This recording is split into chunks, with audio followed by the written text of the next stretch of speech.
Kemarin malam ada satu pertanyaan yang cukup mengganggu saya di chat tentang Yudas Iskariot.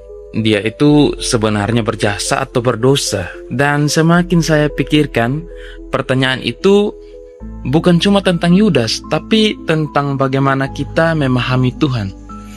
Karena terkadang masalah terbesar dalam iman bukan karena kita jauh dari Tuhan, tapi justru karena kita dekat, tapi salah memahami. Kisah Yudas Iskariot adalah contohnya. Dia bukan orang luar, dia bukan orang yang tidak kenal Tuhan. Dia hidup bersama Yesus Kristus setiap hari. Dia melihat mujizat, dia mendengar pengajaran secara langsung. Tapi tetap saja, dia jatuh.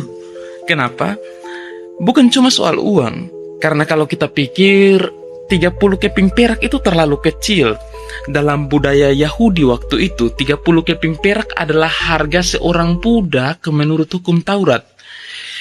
Yudas menukar Yesus dengan nilai yang bahkan tidak dianggap tinggi oleh masyarakat zaman itu. Ya, jadi jika dipikir 30 keping perak itu terlalu kecil untuk jadi alasan utama mengkhianati seseorang yang sudah dia ikuti begitu lama. Masalahnya kini beralih ke arah hati yang keliru. Mungkin di dalam hatinya Yudas punya ekspektasi sendiri tentang siapa Yesus seharusnya. Dia mungkin berharap Yesus jadi raja politik, pembebas Israel, seseorang yang menggulingkan kekuasaan Roma. Dan ketika itu terjadi, bisa jadi Yudas mulai kecewa. Bahkan dia nampak tidak berniat menghancurkan Yesus. Buktinya dia kembali melemparkan 30 keping perak itu ketika dia tahu Yesus akan dijatuhi hukuman mati. Dia lebih nampak seperti orang yang hanya ingin memaksa Yesus bertindak. Seolah berkata, kalau engkau benar Mesias, buktikan sekarang. Tapi disitulah letak kesalahannya. Dia tidak mengikuti siapa Yesus sebenarnya. Dia mengikuti Yesus versi yang dia inginkan. Dan itu berbahaya.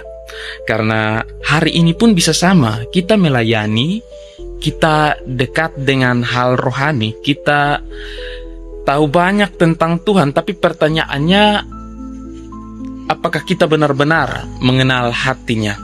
Atau jangan-jangan kita juga sedang membentuk Tuhan sesuai dengan keinginan kita sendiri. Saya beri contoh, adakah yang berdoa seolah Tuhan harus membalaskan dendamnya? Lupa bahwa Tuhan juga pengasih yang memberi pengampunan, dan pengampunan itu bisa juga diberi ke orang yang membuat kita sakit hati. Ada juga yang percaya kalau ikut Tuhan berarti hidup pasti mudah. Padahal Alkitab justru menunjukkan orang beriman pun bisa ada dalam kesulitan. Jadi dekat tapi salah memahami, itu yang menjatuhkan Yudas. Bisa juga menjatuhkan saya dan kita. Saya Anak Bayangan. See you next time.